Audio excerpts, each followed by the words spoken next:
अस्मद्गुरुभ्यो नमः।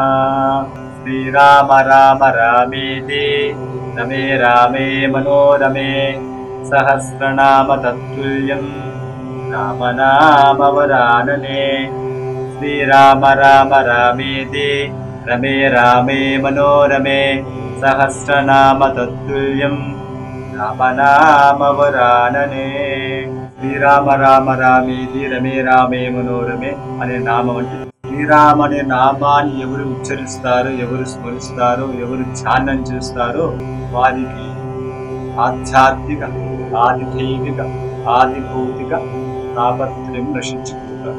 ఎవరైతే రామనామాన్ని ఒక్కసారి స్మరిస్తారో, శ్రీరామ అనే నామాన్ని ఒక్కసారి స్మరించినంత మాత్రం చేత శ్రీ మహావిష్ణువుకు 1008 నామాలు ఉంటాయి. ఆ నామాలు మొత్తం స్మరించారు. మరి ఒకసారి శ్రీరామ నామం స్మరించుకుంటే అయిపోతుంది కదా, పారాయణం చేయడం అవసరం లేదు అనుకోవచ్చు. వీలు కానప్పుడు, సందర్భం లేనప్పుడు, అవకాశం దొరకనప్పుడు, విష్ణు సహస్రనామాలు చెప్పకుండా ఉండే సమయం వచ్చినప్పుడు శ్రీరామ అనే నామాన్ని ఒకసారి స్మరిస్తే, పలుకుతే 1000 నామాలు ఉచ్చరించారు. సహస్రనామ తత్తుల్యం అంటే ఒకసారి రామ అంటే 1000 నామాలు చెప్పినట్టు.